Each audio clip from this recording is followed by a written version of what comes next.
News voice, जो हर खबर से आपको कराए रूबरू। ये तस्वीरें रेवाड़ी के संजय गांधी पार्क की हैं, जहां पिछले 35 दिनों से आंगनवाड़ी कार्यकर्ता अपनी मांगों को लेकर सरकार के खिलाफ धरना प्रदर्शन कर रही हैं, लेकिन यहां इनकी सुनने वाला शायद कोई नहीं है।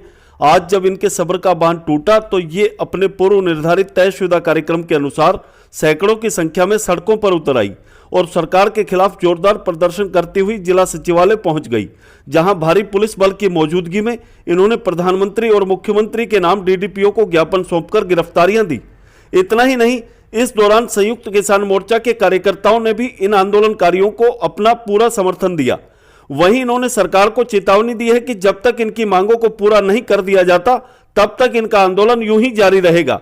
और क्या कुछ कहना है आंगनवाड़ी कार्यकर्ताओं का, आप खुद ही सुन लीजिए।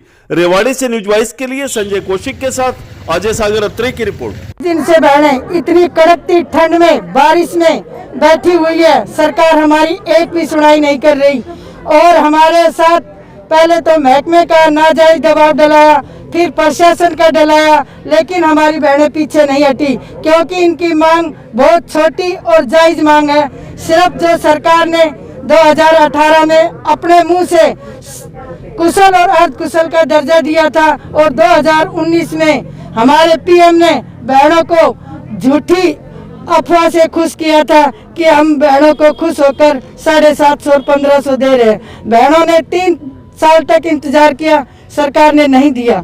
आज वो अपने इस आंदोलन में आई है तो सरकार तरह तरह का हमारी बहनों को डर बढ़ा रहे हैं। ये सरकार का सही संदेश नहीं है।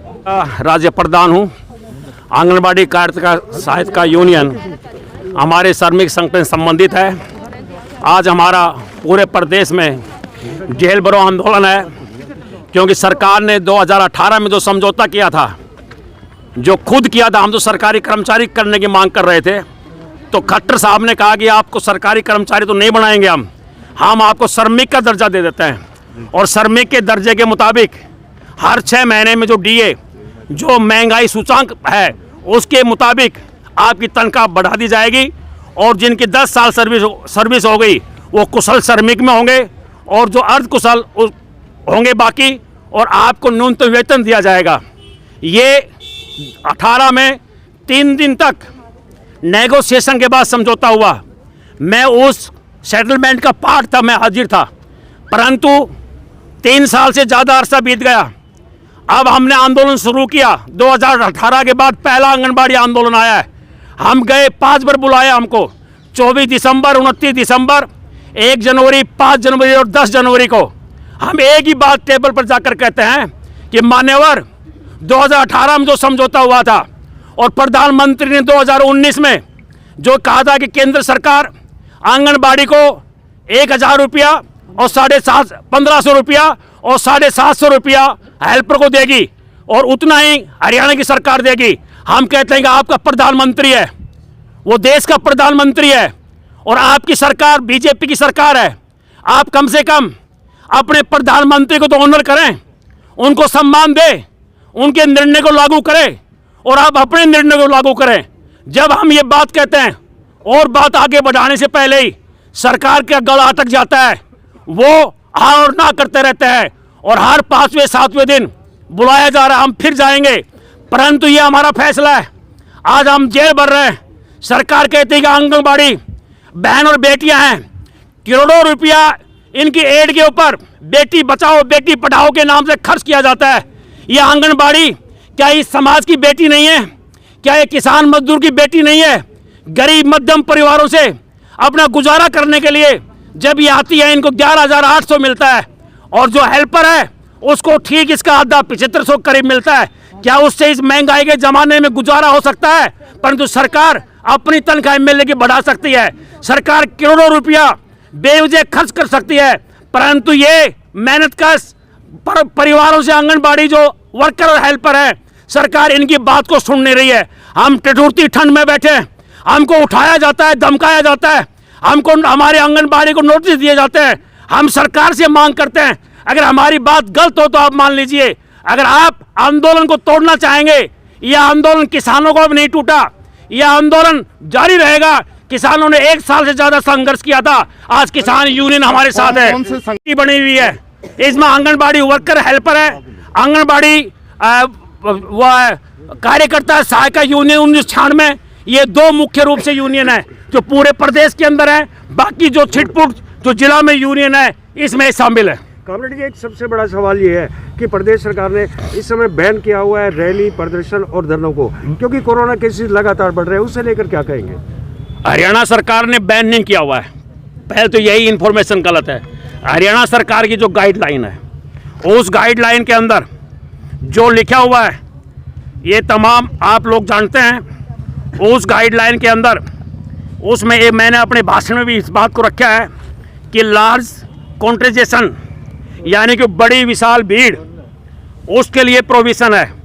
परंतु अगर ये 1000 से कम अगर बैठते हैं और उसके कोविड जो व्यवहार है, कोविड की जो गाइडलाइन है, अगर उसको फॉलो करते हैं तो इनको बैठने का अधिकार है। ये तमाम आंगनबाड़ी, इनके हाथों में सैनिटाइज की शीशी हैं कि खुद ये आगे रही हैं, और तमाम इनके चेहरे ऊपर मास्क लगे हुए हैं। और जो पब्लिक प्लेस है, जो नेताजी सुभाष चंद्र बोस पार्क है, उसमें डिस्टेंस बनाकर हम बैठे हुए हैं। आप कल वहाँ थे, तब आपके मास्क है, तो इसलिए ये किसी गाइडलाइन का उल्लंघन हम लोग नहीं कर रहे हैं। साहब 36 दिन लगातार हो गए, 35 या 36 दिन। मैं देशवासियों को, प्रदेशवासियों को नववर्ष की, 26 जनवरी की और मकर संक्रांति की बहुत बहुत बधाई देता हूं, और ईश्वर से प्रार्थना करता हूं कि ये आने वाला साल सभी के लिए मंगलमय हो, स्वास्थ्यवर्धक हो, समृद्धशाली हो। और जिस तरह से हमारा प्रदेश कोविड की वजह से पिछले 2 साल से प्रगति नहीं कर पाया, थोड़ा ढीला विकास हुआ है, और वो विकास अच्छी तरह चले। और ये जो हमारा कोविड-19 की वजह से 2 साल खराब हो गए, मैं प्रभु से प्रार्थना करता हूँ कि ये जो कोविड की जो महामारी पूरे विश्व में चल रही है, हमारे हरियाणा प्रदेश में और देश के अंदर भी ना आए, तो हमारा विकास भी अच्छा होगा और हमारा जो हमारी इकोनॉमी है वो भी अच्छी चलेगी। तालमेल कमेटी की तरफ से 15 जनवरी तक का नोटिस हमने दे रखा है जी। हमारी स्ट्राइक अभी लीगल नहीं है। ये 15 तारीख के बाद अगर सरकार ने बात नहीं मानी तो फिर तालमेल कमेटी फैसला लेगी और इस आंदोलन को और भी आगे लेकर जाएगी। परंतु ये सुनिश्चित है कि आंदोलन आगे बढ़ेगा, आंदोलन खत्म नहीं होगा। 36 दिन से ये बहनें 4 बजे घर से उठती हैं, ये पार्टी को चरवा डाल के आती हैं, ये भाई साहब के लिए खाना बना कर आती हैं, और फिर अपना किराया भर के यहाँ आती है। ये सरकार जो श्रमिक विरोधी सरकार है, इस आंगनबाड़ी कार्यकर्ता सहायकों की बात को मान लेना चाहिए।